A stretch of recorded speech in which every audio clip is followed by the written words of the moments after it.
ജില്ലകളിലും ജനകീയ ചർച്ചാ സദസ്സുകൾ സംഘടിപ്പിച്ചു. അവിടെ വന്ന പാവങ്ങളിൽ ബഹുഭൂരിപക്ഷം പേരും ഈ പെൻഷൻ കിട്ടാത്തവരും ക്ഷേമനിധി പെൻഷൻ കിട്ടാത്തവരുമാണ്. അപ്പൊ സാമൂഹ്യ സുരക്ഷാ പെൻഷൻ കിട്ടാത്ത 55 ലക്ഷം പേരുടെ കാര്യം ഇപ്പൊ കേരളത്തിന്റെ മനസ്സിലുണ്ട്. അതോടൊപ്പം 40-45 ലക്ഷത്തോളം പേരാണ് ഈ ക്ഷേമനിധി ബോർഡുകളിൽ നിന്ന് പെൻഷനും ആനുകൂല്യങ്ങളും കിട്ടാത്തവർ. ഈ ഗവൺമെന്റ് വന്നതിന് ശേഷം ഏതെങ്കിലും ഒരു പെൻഷനെ കിട്ടുള്ളൂ. പണ്ട് ക്ഷേമനിധി പെൻഷനും സാമൂഹ്യ സുരക്ഷാ പെൻഷനും ഒരുമിച്ച് കിട്ടിയിരുന്നു. അതായത് ഒരു തയ്യൽ തൊഴിലാളിയാണെങ്കിൽ തയ്യൽ തൊഴിലാളി ക്ഷേമനിധി ബോർഡിൽ അംഗമായിരുന്നെങ്കിൽ അവരുടെ കാലാവധി കഴിയുമ്പോൾ അവർക്ക് പെൻഷൻ കിട്ടും. അവരൊരു വിധവയാണെങ്കിൽ ചിലപ്പോൾ അവർക്ക് വിധവാ പെൻഷൻ കിട്ടുമായിരുന്നു. ഇപ്പൊ ആ വിധവാ പെൻഷനും ക്ഷേമനിധി പെൻഷനും കൂടി ഏതെങ്കിലും ഒരു പെൻഷനെ കിട്ടുള്ളൂ, ഒരെണ്ണം ഒഴിവാക്കി. അപ്പോ ഈ പറയുന്ന 55 ലക്ഷം പേർ സാമൂഹ്യ സുരക്ഷാ പെൻഷൻ മേടിക്കുമ്പോൾ വേറൊരു 40-45 ലക്ഷം പേർ വിവിധ ക്ഷേമനിധികളിൽ നിന്ന് പെൻഷനും ആനുകൂല്യങ്ങളും കിട്ടാതെ കേരളത്തിനിക്കുകയാണ്. ഈ സംസ്ഥാനത്തിന്റെ ചരിത്രത്തിൽ ക്ഷേമനിധി ബോർഡുകൾ ഇതുപോലെ തകർന്ന ഒരു കാലം ഉണ്ടായിട്ടുണ്ട്. കേരളത്തിന്റെ അഭിമാനമാണ് ക്ഷേമനിധി ബോർഡുകൾ. ഇപ്പോഴത്തെ ഈ തൊഴിൽ നിയമങ്ങളെല്ലാം വേറെ രീതിയിൽ വരുന്നത്. പണ്ട് പണ്ഡിറ്റ് നെഹ്റുവിന്റെ കാലം തൊട്ട് പാർലമെന്റ് പാസാക്കുന്ന, നിയമസഭകൾ പാസാക്കുന്ന എല്ലാ തൊഴിൽ നിയമങ്ങളും തൊഴിലാളിയുടെ ക്ഷേമത്തിന് വേണ്ടിയിട്ടാണ്. അതിന്റെ ഭാഗമായിട്ടാണ് കേരളത്തിൽ മാറി മാറി വന്ന ഗവൺമെന്റുകൾ. പക്ഷെ കേരളത്തിൽ ക്ഷേമനിധികൾ പാസാക്കിയത് 80% ഐക്യജനാധിപത്യ മുന്നണിയുടെ സർക്കാരുകളാണ്. അപ്പൊ ഏകദേശം 24 ക്ഷേമനിധികൾ ബോർഡുകൾ സംസ്ഥാനത്തുണ്ട്. അതിൽ 16 തൊഴിൽ വകുപ്പിന്റെ നേതൃത്വത്തിലാണ്. ഈ ക്ഷേമനിധികൾ മുഴുവൻ വലിയ തകർച്ചയെ നേരിടുകയാണ്. ഏറ്റവും പ്രധാനം 17 ലക്ഷം തൊഴിലാളികളുള്ള കെട്ടിട നിർമ്മാണ തൊഴിലാളി ക്ഷേമനിധിയാണ്.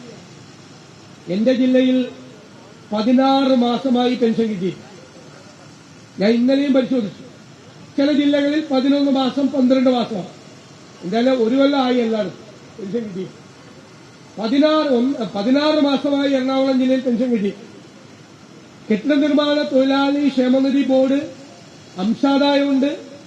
അതുകൂടാതെ ഈ നാട്ടിൽ കെട്ടിപ്പൊക്കുന്ന എല്ലാ കെട്ടിടത്തിന്റെയും ഇത് കൊടുക്കണം, വിഹിതം കൊടുക്കണം ക്ഷേമനിധി. അത് പിരിക്കാൻ ഗവൺമെന്റ് പരാജയപ്പെട്ടു. ഇതിൽ നിന്ന് പണം വേറെ കാര്യങ്ങൾക്ക് വേണ്ടി ചെലവാക്കി. അങ്ങനെ കെട്ടിട നിർമ്മാണ തൊഴിലാളി ക്ഷേമനിധി ബോർഡിൽ പെൻഷൻ കൊടുക്കാൻ കഴിയുന്നില്ല. 17 ലക്ഷം പേർക്ക് ആനുകൂല്യങ്ങൾ കൊടുക്കാൻ പറ്റുന്നില്ല. കർഷക തൊഴിലാളി പെൻഷൻ അതുകൊണ്ടല്ലോ 10-12 ലക്ഷം പേരുണ്ട്, അത് കൊടുക്കാൻ പറ്റുന്നില്ല. നിരവധിയായിട്ടുള്ള ക്ഷേമനിധി ബോർഡുകളുണ്ട്. 7 ലക്ഷം തൊഴിലാളികൾ അംഗമായിട്ടുള്ള തയ്യൽ തൊഴിലാളി ക്ഷേമനിധി ബോർഡ്, 3 ലക്ഷത്തോളം തൊഴിലാളികൾ അംഗമായ അസംഘടിത തൊഴിലാളി സമൂഹം, അതുപോലെ ആഭരണ നിർമ്മാണ തൊഴിലാളി ക്ഷേമനിധി, നിരവധിയായിട്ടുള്ള ഈറ്റ, കാട്ടുവള്ളി, താഴ തൊഴിലാളികൾ നമ്മുടെ എറണാകുളം ആ ഏരിയയിലൊക്കെ ഉള്ളതാണ്. കൊടുങ്ങല്ലൂര് ഭാഗത്തൊക്കെയുള്ള തൊഴിലാളികളാണ്. അവർക്കാർക്കും ക്ഷേമനിധി കിട്ടുന്നില്ല. എത്ര ക്ഷേമനിധികളാണ്? ആഭരണ തൊഴിലാളി ക്ഷേമനിധി, കേരള ക്ഷീര കർഷക ക്ഷേമനിധി ബോർഡ്, ഖാദി തൊഴിലാളി ക്ഷേമനിധി ബോർഡ്, കയർ തൊഴിലാളി ക്ഷേമനിധി ബോർഡ്, കൈത്തറി തൊഴിലാളി ക്ഷേമനിധി ബോർഡ്, കേരള കശുവണ്ടി തൊഴിലാളി ക്ഷേമനിധി ബോർഡ്, ചെറുകിട തോട്ടം തൊഴിലാളി ക്ഷേമനിധി ബോർഡ്, ബീഡി ചുരുട്ട് തൊഴിലാളി ക്ഷേമനിധി ബോർഡ്. എല്ലായിടത്തും കഴിഞ്ഞ 2023 ഓഗസ്റ്റ് സെപ്റ്റംബറോടുകൂടി പെൻഷൻ നിലച്ചിരിക്കുകയാണ്. ഇനി അംഗൻവാടി അവരുടെ ക്ഷേമനിധിയുണ്ട്. ഒരു കൊല്ലമായി റിട്ടയർ ചെയ്തവർക്ക് പോലും ആനുകൂല്യങ്ങൾ കിട്ടിയിട്ടില്ല, ഒരു ആനുകൂല്യം കിട്ടുന്നില്ല. അപ്പൊ 55 ലക്ഷം പേർ സാമൂഹ്യ സുരക്ഷാ പെൻഷൻ കിട്ടാത്തവർ, 45 ലക്ഷം പേർ ക്ഷേമനിധി ബോർഡിന്റെ പെൻഷൻ കിട്ടാത്തവർ. 1 കോടി ആളുകൾക്കാണ് കേരളത്തിൽ പെൻഷൻ നിലച്ചുപോയത്. 1 കോടി ആളുകൾ. ഗൌരവകരമായ വിഷയമാണ്. ആ 55 ഇപ്പൊ ഇന്ന് ഈ ഉപവാസത്തിന് കാരണമായ 45 ലക്ഷം പേരും കൂടുമ്പോൾ 1 കോടി ആളുകളുടെ കുടുംബത്തിലാണ് ഈ തുക നിഷേധിക്കപ്പെട്ടിട്ടുള്ളത്. എന്താ ഗവൺമെന്റിന് പറയാനുള്ളത്? ആർക്കെങ്കിലും മറുപടിയുണ്ടോ? മുഖ്യമന്ത്രിക്ക് മറുപടിയുണ്ടോ? മന്ത്രിമാർക്ക് മറുപടിയുണ്ടോ? മാത്രമല്ല, അപകടകരമായൊരു ട്രെൻഡ് ഈ ക്ഷേമനിധി ബോർഡുകൾ തകരുകയാണെന്നാണ്. ഇത് പിടിച്ചു നിൽക്കാൻ കഴിയാത്ത വണ്ണം ഇതിന്റെ മിസ്മാനേജ്മെന്റ് കൊണ്ട് ഈ തൊഴിലാളികൾക്ക് ആശ്വാസമായ, അവർക്ക് തണലായിരുന്ന, ജീവിതകാലം മുഴുവൻ അധ്വാനിച്ച് അവരുടെ കോൺട്രിബ്യൂഷൻ വാങ്ങിച്ച് അംശാദായം വാങ്ങിച്ച് അവർ റിട്ടയർ ചെയ്യുമ്പോൾ, അവരുടെ പ്രായപരിധി കഴിയുമ്പോൾ, ഇപ്പൊ നമ്മൾ ഗ്രാറ്റുവിറ്റി എന്ന് പറയില്ലേ, ആ ഗ്രാറ്റുവിറ്റി പോലും കൊടുക്കാൻ പറ്റുന്നില്ല, പെൻഷൻ കൊടുക്കാൻ പറ്റുന്നില്ല, ഒരു ആനുകൂല്യങ്ങളും കൊടുക്കാൻ പറ്റുന്നില്ല, അവരടച്ച പൈസ പോലും കൊടുക്കാൻ പറ്റുന്നില്ല. അവരടച്ച പൈസ ഇപ്പോ ഒരു തയ്യൽ തൊഴിലാളി, ആ തയ്യൽ തൊഴിലാളി അയാൾക്ക് കിട്ടുന്ന വരുമാനത്തിൽ നിന്ന്, സ്ത്രീകളാണ് കൂടുതൽ, വരുമാനത്തിൽ നിന്ന് ആണ് ഈ അംശാദായം അടച്ചത്. കർഷക തൊഴിലാളി ഉൾപ്പെടെയുള്ള എല്ലാ ക്ഷേമനിധികളിലും അംഗങ്ങളായ ആളുകൾ അവര് അധ്വാനിച്ചുണ്ടാക്കിയ പണത്തിൽ നിന്നും അവരടച്ച അംശാദായം പോലും തിരിച്ചു കൊടുക്കാൻ പറ്റാത്ത രീതിയിൽ സർക്കാർ തകർന്നിരിക്കുന്നു. പല ക്ഷേമനിധി ബോർഡുകളിൽ നിന്നും സർക്കാർ വാങ്ങിച്ച പണം തിരിച്ചു കൊടുത്തിട്ടില്ല. എന്താണ് പിണറായി സർക്കാരിന് പറയാനുള്ളത് എന്ന് ഞങ്ങൾക്ക് അറിയാൻ ആഗ്രഹമുണ്ട്. എന്താ പരിപാടി? നിങ്ങളുടെ മുൻഗണനയിൽ ഇത് വരുമോ? ഇത്രയും പണം കൊടുക്കാനുള്ളപ്പോഴാണ് കോടിക്കണക്കിന് രൂപ ചെലവാക്കി തുലാവർഷക്കാലത്ത് ഇവിടെ കേരളീയം നടത്തിയത്. ഇത്രയും തുക കൊടുക്കാനുള്ള സമയത്താണ് നവകേരള സദസ്സിന് സർക്കാരിന്റെ ഖജനാവിൽ നിന്ന് പണമെടുത്ത് 10 കോടി രൂപയുടെ പോസ്റ്റ് അടിച്ചത്. 10 കോടി രൂപയുടെ പോസ്റ്റ് അടിച്ചത്. 10 കോടി നവകേരള സദസ്സിന് പോസ്റ്റ് അടിക്കാൻ. എന്തൊരു ദുർച്ചെലവാണ്! ഏതെല്ലാം കാര്യങ്ങളാണ് അനാവശ്യമായ കാര്യങ്ങൾ നടത്തിയത്. ഒരു സർക്കാരിന്റെ മുമ്പിൽ ഉറങ്ങാൻ പറ്റുന്ന മുഖ്യമന്ത്രിക്കും മന്ത്രിമാർക്കും ഈ 1 കോടി പാവപ്പെട്ട മനുഷ്യർ കുടുംബത്തിൽ മരുന്ന് മേടിക്കാൻ പണമില്ലാതെ, ജീവിക്കാൻ നിവൃത്തിയില്ലാതെ നിൽക്കുമ്പോൾ എനിക്ക് ചോദിക്കാനുള്ളത്, നിങ്ങൾക്ക് എങ്ങനെ ഉറങ്ങാൻ കഴിയുന്നു എന്നാണ്. എങ്ങനെ കിടന്നുറങ്ങാൻ നിങ്ങൾക്ക് കഴിയുന്നു? ഞാൻ പറഞ്ഞല്ലോ, ജനകീയ ചർച്ചാ സദസ്സിൽ വന്ന് സങ്കടങ്ങൾ പറയുന്ന അമ്മമാരുടെ, സഹോദരിമാരുടെ, പ്രായമുള്ളവരുടെ സങ്കടങ്ങൾ കേട്ട നമ്മൾ അറിയാതെ വിതുമ്പിപ്പോവായിരുന്നു. നമുക്കറിയാതെ അവരുടെ വിഷമം കേട്ടാ നമുക്ക് സഹിക്കാൻ പറ്റില്ല. ഇവർക്ക് ഒരു കുഴപ്പമില്ല. ഇവരധികാരത്തിന്റെ ധാർഷ്ട്യവും അഹങ്കാരവും ധിക്കാരവും കേരളത്തെ മുഴുവനും തകർത്തി കളഞ്ഞു. ഇനി ഈ പാവപ്പെട്ടവര് ഒരു അസുഖം വന്ന സർക്കാർ ആശുപത്രിയിൽ പോയാൽ മരുന്നുണ്ടോ? മരുന്നിന് പുറത്തേക്ക് എഴുതി കൊടുക്കും. പുറത്തെന്താ മരുന്നിന് വില? ഇനി കുറെ കൂടി ഗൌരവകരമായൊരു അസുഖം വന്നു, കാരുണ്യ കാർഡുണ്ട്, കാസ്റ്റിന്റെ. ചെന്നൊരു സ്വകാര്യ ആശുപത്രിയിൽ പോയി ആ കാർഡ് സ്വീകരിക്കോ?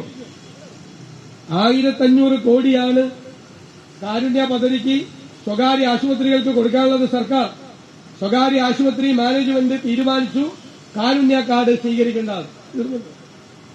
മാവേലി സ്റ്റോറിൽ പോയ സാധനമുണ്ടോ? പാവപ്പെട്ടവൻ പോയ സബ്സിഡി കിട്ടുന്ന സാധനം അവിടെ വിതരണക്കാർക്ക് 1500 കോടി കൊടുക്കാനുണ്ട്. മെഡിക്കൽ സർവീസസ് കോർപ്പറേഷനിൽ മരുന്ന് വിതരണക്കാർക്ക് കോടികൾ കൊടുക്കാനുണ്ട്.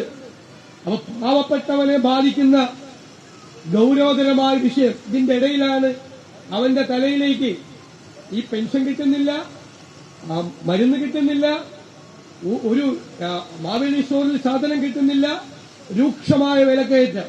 അതിന്റെ ഇടയിൽ 2 പ്രാവശ്യം വൈദ്യുതി ചാർജ് കൂട്ടി, വെള്ളക്കരം കൂട്ടി, കെട്ടിട നികുതി കൂട്ടി, എല്ലാ സേവനങ്ങളുടെയും ചാർജ് കൂട്ടി, ഇന്ധന നികുതി കൂട്ടി, ബസ് ചാർജ് കൂട്ടി. ഏറ്റവും അവസാനം മാവേലി സ്റ്റോറിൽ സാധനം ഇല്ലെങ്കിലും ആ സാധനത്തിന്റെ വില 50% വർദ്ധിച്ചു. നിങ്ങൾ ഈ അധികാരത്തിന്റെ സിംഹാസനങ്ങളിൽ ഇരിക്കുന്നവർ, കേരളത്തിൽ ഈ പാവപ്പെട്ടവർ എങ്ങനെയാണ് ജീവിക്കുന്നത് എന്ന് നിങ്ങൾ ആലോചിക്കുന്നുണ്ടോ? എങ്ങനെ നമ്മൾ പറയില്ല കേരളത്തിൽ പട്ടിണിയൊക്കെ കുറഞ്ഞു. പല കുടുംബങ്ങളിലും പട്ടിണിയാണ്. പഴയ അതീവ ദാരിദ്ര്യ കാലത്തേക്ക് നമ്മൾ തിരിച്ചു പോവുക. സങ്കടങ്ങളാണ് ഓരോ ദിവസവും വരുന്ന റിപ്പോർട്ടുകൾ. ഞാൻ കണ്ടല്ലോ ഒരു TV ചാനലിൽ പെൻഷൻ കിട്ടാത്ത ഒരു സ്ത്രീ ഈ കുപ്പികൾ പറക്കുകയാണ്. നമ്മുടെ കുടിവെള്ളം, നമ്മൾ കുടിവെള്ളം വാങ്ങിക്കുന്ന കുപ്പി പറക്കിയെടുക്കുകയാണ്. അപ്പൊ ആ ചാനൽ റിപ്പോർട്ടറിൽ നിന്ന് ചോദിക്കുമ്പോൾ അവര് പറയാണ് 10 എണ്ണം പറക്കിക്കൊണ്ട് ആ ചായക്കടയിൽ കൊടുത്താൽ ഒരു ചായ കിട്ടും. ഇത് കേരളമാണ്, കേരളം, നമ്മുടെ കേരളം.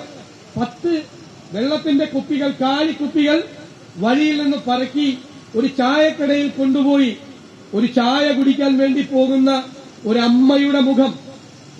ഇതാണ് കേരളത്തിൽ.